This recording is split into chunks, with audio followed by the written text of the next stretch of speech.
Hey everybody, and welcome to Epic Every Day, our weekday podcast for busy, stressed out Christians who want to really thrive. I'm Liz Frericks, and this is my husband, Evan. Good morning. And we're so glad you guys are here with us today on this wonderful Wednesday. Yes, thank you for spending part of your day with us. If this episode strikes you in a certain way, I guess Some certain way. Yeah, then please share it with a friend or a family member and see what they think about it. See if it strikes them.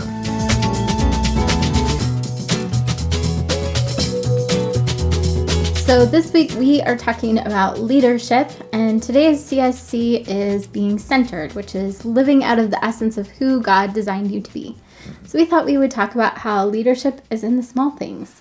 Yeah, and how it's and what it's not too. So I think sometimes when we realize we're called to be a leader, which we are, so hopefully we talked about that on Monday, so go back and listen to Mondays if you haven't. And maybe some of these feelings are being stirred up right now where it's like, well, if I'm supposed to be a leader, that means I've got to be just like blank, whoever it is that you think of. Billy Graham or Martin Luther King Jr. or your pastor or your boss or something. And that's just, that's a big barrier to fully engaging in what you're actually supposed to be doing because you're like, oh, I've got to be just like them. There's no way. Well, and I think a lot of people think that leadership equals upfront, in front of a bunch of people, that it's a big deal. I don't know. It's just it's a very different idea than the biblical be who you're called to be, and that's leadership comes out of that. You're not supposed to be just like anybody else. You're supposed to be just like you. Well, and I think, we kind of touched on this on Monday, but if you're not authentic, it's really hard to follow a leader who's not authentic.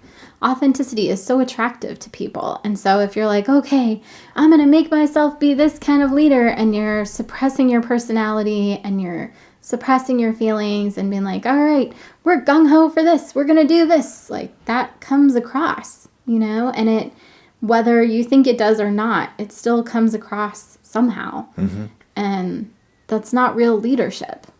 It's not pretending to be fine like we talked about yesterday. It's being honest about our sufferings and letting God comfort us and spreading his comfort around and, letting him work in our weaknesses, using our suffering as a bridge.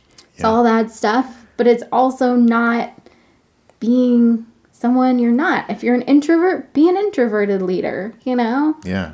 It's really about trusting that God knows what he's doing when he made you a certain way, and then he called you to do a certain thing. Like, there's a method there. There's some intentionality on God's part there. And if we don't kind of trust that process, we're going to be trying to micromanage and make excuses, and it's not going to work very well. Yeah, well, and I think, we underestimate the power of small things, just in life in general, and how they grow, how there's kind of that compound interest that happens with every action, whether that's the small thing of, hey, I'm doing something I'm not supposed to be doing. Like I was just reading this study about how people say that they waste 6 hours a day, which is mind-boggling to me. But, if you're wasting 6 hours a day on TV, that has a compound interest later in your life because there's all those things that you weren't doing, that opportunity cost. Even if you're just, like, oh yeah, I spend an hour a day playing whatever phone game, that has an opportunity cost. And it gets bigger the longer it goes on. Just like in investing, if you invest money when you're 20 and take it out when you're 65, it's grown a lot in that time. So yeah, but if you start investing in your 50s, not so much. Yeah. It doesn't have the time to grow. So our time is important, and the little things we do now have huge consequences. One of the examples of leadership that I like to think about with this, of quiet leadership, is Naomi. If you're not familiar with her, she's in the book of Ruth.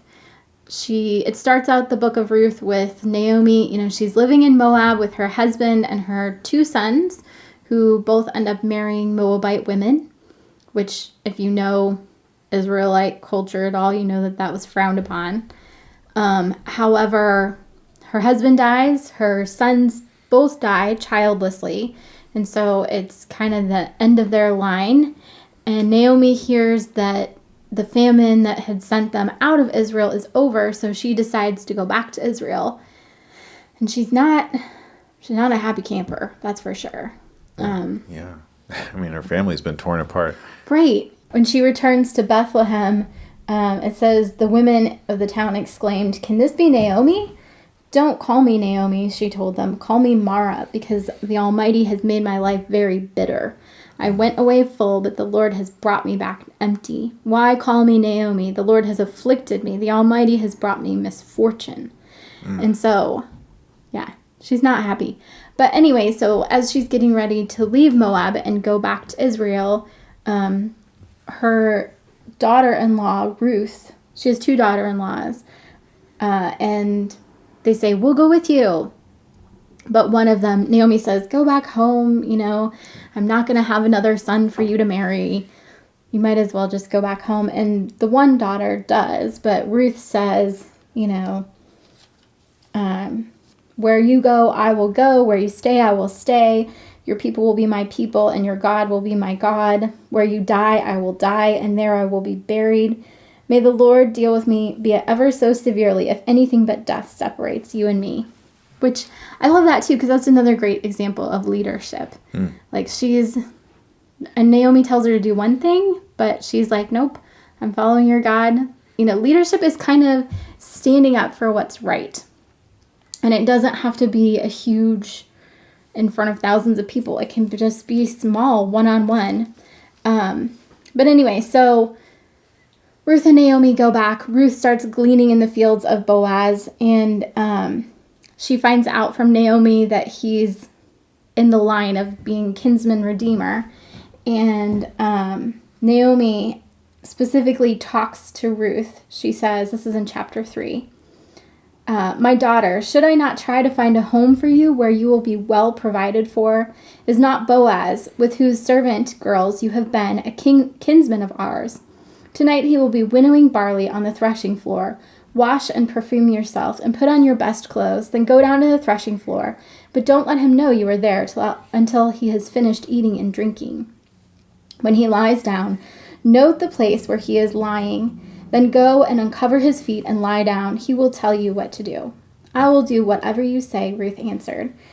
So she went down to the threshing floor and did everything her mother-in-law told her to do. And so there's Naomi. She's leading Ruth and saying, here's what you need to do. Yeah.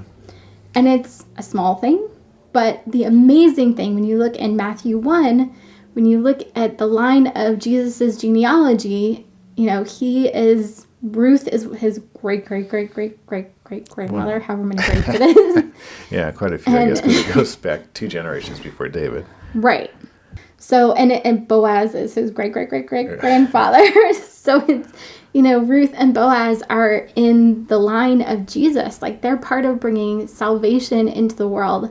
And it happened because Ruth followed Naomi's leadership.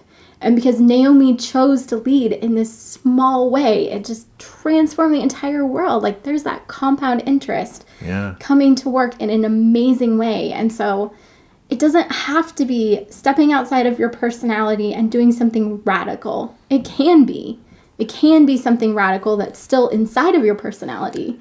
Yeah. But it doesn't have to be. It can be small things where you stand up for what's right, where you put down your phone and smile at the cashier at Aldi and start a relationship, Yeah, I think that's so important. I think we can get too caught up in struggling to answer the call because we have those weird expectations of like, oh, it's going to be this big thing, but yeah, just, I think God's going to push us beyond our comfort zone, but he's not going to push us to become someone that we're not designed to be.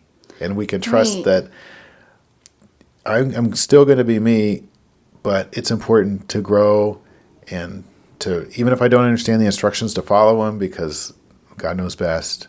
And yeah, there can be amazing things that happen if we just take those steps of obedience. Right, because we're all part of kingdom work and we're all part of the body of Christ, The foot may not feel like it's doing much, or the toe or whatever, but it's a really important part. We're all important to God's work in the world. And if we're not being ourselves, Like we talk about with the body of Christ, if you are an eye that's trying to be a mouth, it's not going to work very well. You're going to feel miserable because you're not doing what you're designed to do, and you're not going to be effective. So it's only as we accept who we are and then just revel in that we be our full selves.